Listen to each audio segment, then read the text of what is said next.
Chengannur saint George Malankara കത്തോലിക്ക പള്ളി ഈ ഞായറാഴ്ച കൊടിയേറി വിശുദ്ധ ഗീവർഗീസ് സഹദായുടെ തിരുനാൾ ആഘോഷിക്കുകയാണ്.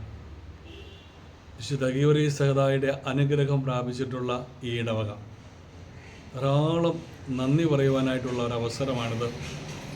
ഇടവകയുടെ ഒരു കൂട്ടായ്മയുടെ അവസരമാണിത്. ഇത് വിശ്വാസത്തിൻ്റെ, പ്രഘോഷണത്തിൻ്റെ, ആഘോഷത്തിൻ്റെ അവസരമായിട്ട് ഈ തിരുനാളിനെ നമ്മൾ കാണുകയാണ്. 28-ാം തീയതി ഞായറാഴ്ച കൊടിയേറുന്നതായ ദിവസത്തിൽ മറ്റ് 4 കുരിശടികളിലും കൊടിയേറി എല്ലാ ഭവനങ്ങളിലും കൊടി ഉയർത്തി ഈ തിരുനാളിനെ ആഘോഷമാക്കുകയാണ്. വിശുദ്ധ ഗീവർഗീസ് സഹദായുടെ മാധ്യസ്ഥവും അനുഗ്രഹവും ഈ ഇടവകയിലും ഈ പ്രദേശത്താകെ ധാരാളം നിറഞ്ഞു കവിയുവാനായിട്ട് ഒരവസരമായി തീരട്ടെ ഈ പെരുന്നാളെന്ന് ഞങ്ങൾ ആഗ്രഹിക്കുകയാണ്. മെയ് മാസം 1-ാം തീയതി മുതൽ 9-ാം തീയതി വരെ എല്ലാ ദിവസവും വിശുദ്ധ ഗീവർഗീസ് സഹദായുടെ മാധ്യസ്ഥ പ്രാർത്ഥന നൊവേന നടത്തുകയാണ്. 6-ാം തീയതി മുതലാണ് പ്രധാനപ്പെട്ട തിരുനാളിന് നമ്മൾ തുടക്കം കുറിക്കുന്നത്. 6-ാം തീയതി വൈകുന്നേരം ഇടവക ദിനമായി ആഘോഷിക്കുകയാണ്. ഇടവകയിലെ എല്ലാ സംഘടനകളും അവരുടെ വാർഷിക ആഘോഷങ്ങളും എല്ലാ സംഘടനകളുടെയും വിവിധ കലാപരിപാടികളോടുകൂടിയാണ് അത് നടത്തപ്പെടുന്നത്. അതിനെ അധ്യക്ഷം വഹിക്കുന്നത് തിരുവല്ല അതിരൂപതയുടെ മുഖ്യ വികാരി എന്നാൽ അഭിനന്ദനായ പറപ്പള്ളിയിൽ ഐസക് അച്ഛനാണ്. അന്ന് ഒന്നു ചേർന്നുള്ളതായ സ്നേഹവിരുന്നോടുകൂടി എല്ലാ പ്രാർത്ഥനാ കൂട്ടായ്മകളും ഒരുമിച്ച് വന്ന് സ്നേഹവിരുന്നോടുകൂടിയാണ് ഇടവക ദിനം സമാപിക്കുക. ചൊവ്വാഴ്ചത്തെ പ്രോഗ്രാമാണ് ഈ പെരുന്നാളിൻ്റെ ഏറ്റവും വലിയ അനുഗ്രഹമായി ഞങ്ങൾ കരുതുന്നത്. ഒരു പെരുന്നാൾ എന്ന് പറയുന്നത് അത് കുട്ടികൾക്കും യുവജനങ്ങൾക്കും പ്രായമായവർക്കും മാതാപിതാക്കന്മാർക്കും ഏറ്റവും പ്രധാനപ്പെട്ട ഒരു കാര്യമാണ്.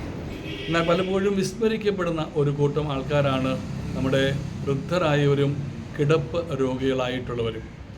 ഈ പെരുന്നാളിൽ ഏറ്റവും കൂടുതൽ ഞങ്ങൾ ആഗ്രഹിക്കുന്ന ഒരു കാര്യം ഈ കിടപ്പ് രോഗികളായിട്ടുള്ളവരും ഭവനത്തിൽ ദേവാലയത്തിൽ വന്ന വിശുദ്ധ കുർബാനയിൽ പങ്കെടുക്കാൻ സാധിക്കാതെ പോയവരുമായ ഇവരെ ഈ ദേവാലയത്തിലേക്ക് ഈ പെരുന്നാൾ ദിവസങ്ങളിൽ കൊണ്ടുവന്ന് അവരോടൊപ്പം ഒരു വിശുദ്ധ കുർബാന സ്നേഹസ്പർശം എന്നതായ ഒരു തലക്കെട്ടോടുകൂടി ഞങ്ങൾ നടത്തുവാൻ ചിന്തിക്കുകയാണ്.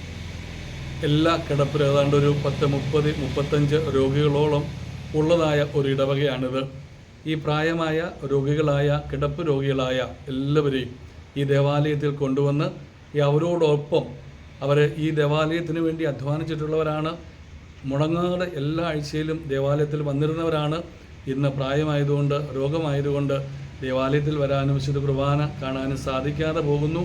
എന്നാൽ അവർക്ക് അതിയായ ആഗ്രഹം അതിനുള്ളതുകൊണ്ട് അവരെ കൂടെ ഈ പെരുന്നാളിൽ ഒരുമിച്ച് കൊണ്ടുവന്ന് ഈ ഒരു വലിയ ഒരു ദിവ്യബലി അർപ്പണം വിശുദ്ധ കുർബാനയെ അർപ്പിച്ച് വിശുദ്ധ കുർബാനയെ അവർക്ക് കൊടുത്ത് അവർക്ക് രോഗസൗഖ്യത്തിനുള്ള ആശീർവാദവും അനുഗ്രഹവും കൊടുത്ത് അവരുടെ ഈ സന്തോഷം ഈ തിരുനാളിൻ്റെ സന്തോഷമായി ആഘോഷിക്കുവാൻ ഞങ്ങൾ ആഗ്രഹിക്കുകയാണ്. അന്ന് വൈകുന്നേരം ഈ ഇടവകയുടെ MCYM-ൻ്റെ ആഭിമുഖ്യത്തിൽ തൃശ്ശൂർ ബ്രഹ്മം തിയേറ്റേഴ്സിൻ്റെ 2 നക്ഷത്രങ്ങൾ എന്നതായ അവാർഡ് നാടകം MCYM-കാരുടെ ആഭിമുഖ്യത്തിൽ ഈ നമ്മുടെ ഹാളിൽ, ജൂബിലി ഹാളിൽ പെരുന്നാളിനോടനുബന്ധിച്ച് നടത്തപ്പെടുകയാണ്. ഇത് നാടിൻ്റെ ഒരു ഉത്സവമായിട്ട് ആഘോഷമാക്കി മാറ്റുവാൻ വേണ്ടിയാണ് ഒരു സാമൂഹിക നാടകം നമ്മളിവിടെ ക്രമീകരിക്കുന്നത്.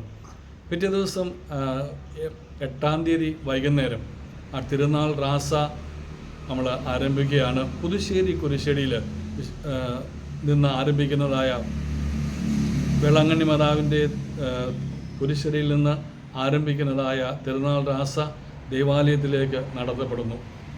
അന്നേ ദിവസം സന്ധ്യാപ്രാർത്ഥനയും തിരുനാൾ സന്ദേശവും ആഘോഷമായ വർണ്ണശബളമായ തിരുനാൾ റാസയുമാണ് ക്രമീകരിച്ചിരിക്കുന്നത്. പിറ്റേന്ന് 9-ാം തീയതിയാണ് ഇടവകയുടെ തിരുനാൾ. അന്നേ ദിവസം കോട്ടയം രൂപതയുടെ സഹായമെത്രാൻ അഭിനന്ദനായ ഗീവർഗീസ് മാർ അപ്രയം തിരുമനസ്സുകൊണ്ട് ദേവാലയത്തിലേക്ക് എഴുന്നള്ളുകയും ആദ്യ കുർബാന സ്വീകരണവും വിശുദ്ധ തിരുനാൾ കുർബാനയും അർപ്പിച്ച് തിരുനാൾ പ്രദക്ഷിണത്തോടു കൂടി കൊടിയിറക്ക് നടത്തുകയാണ് ചെയ്യുന്നത്. ഈ കർമ്മങ്ങളിലെല്ലാം ഇടവകയിലെ എല്ലാവരെയും പ്രത്യേകമായിട്ട് ഈ ചെങ്ങന്നൂർ പ്രദേശത്തെ എല്ലാവരെയും ഈ സ്വദേശത്തും വിദേശത്തുമായിരിക്കുന്ന ഇടവക ജനങ്ങളെ എല്ലാവരും ഒന്നു ചേരുന്ന ഒരവസരമാണ്. എല്ലാവരും അതിൽ സന്തോഷിക്കുന്ന നിമിഷങ്ങളാണ്. ഇതിനു വേണ്ട എല്ലാ ക്രമീകരണങ്ങളും ഇവിടുത്തെ ട്രസ്റ്റി, ഇവിടുത്തെ സെക്രട്ടറി, ഇവിടുത്തെ കമ്മിറ്റി അംഗങ്ങൾ, വിവിധ കമ്മിറ്റി അംഗങ്ങൾ വിവിധ കാര്യങ്ങൾക്ക് വേണ്ടിയിട്ട് പ്രവർത്തിച്ചുകൊണ്ടിരിക്കുകയാണ്. ഇവിടുത്തെ അസിസ്റ്റൻ്റ് വികാരിയായിരിക്കുന്ന മാത്യു മൂലയിലച്ചന് വേണ്ടതായ എല്ലാ ക്രമീകരണങ്ങൾക്കും നേതൃത്വം കൊടുത്തുകൊണ്ടിരിക്കുകയാണ്. ട്രസ്റ്റി ആയിരിക്കുന്ന ജോസി ടോം, സെക്രട്ടറി ആയിരിക്കുന്ന മാത്യൂസ് അലക്സ്, ഇവർക്ക് എല്ലാ കമ്മിറ്റികൾക്കും വേണ്ടതായ എല്ലാ ക്രമീകരണങ്ങളും എല്ലാ നേതൃത്വവും നൽകിക്കൊണ്ട് ഈ പെരുന്നാൾ അനുഗ്രഹപ്രദമാക്കി തീർക്കാൻ വേണ്ടി ശ്രമിച്ചുകൊണ്ടിരിക്കുകയാണ്. വിശുദ്ധ ഗീവർഗീസ് സഹറായുടെ മാധ്യസ്ഥം എല്ലാവർക്കും ഈ പ്രദേശത്തിന് മുഴുവൻ ഉണ്ടാകുവാൻ ഈ പെരുന്നാൾ കൊണ്ട് സാധിക്കട്ടെ. ഈ വിശുദ്ധനെ ബഹുമാനിക്കുവാനും ആദരിക്കുവാനും ഈ ഇടവകയ്ക്ക് ലഭിച്ച എല്ലാ നന്മകൾക്ക് നന്ദി പറയുവാനും ഈ അവസരം ആയിത്തീരട്ടെ എന്ന് കൃത്യമായി ഞങ്ങൾ പ്രാർത്ഥിക്കുന്നു. ഈ വിശുദ്ധൻ്റെ ജീവിത മാതൃക, വിശ്വാസ ധീരത, മഹാമനസ്കത, വിശ്വാസത്തിന് വേണ്ടിയുള്ള ജീവിതചര്യ, ഇതെല്ലാം ഈ പ്രദേശത്തിനും ഇടവകയ്ക്കും അനുഗ്രഹപ്രദമായി തീരട്ടെ എന്ന് ആഗ്രഹിച്ചുകൊണ്ട് എല്ലാവരെയും ഹൃദയപൂർവ്വം എല്ലാ പരിപാടികളിലേക്കും സ്നേഹപൂർവ്വം പ്രാർത്ഥനാപൂർവ്വം സ്വാഗതം ചെയ്തുകൊള്ളുകയും ചെയ്യും.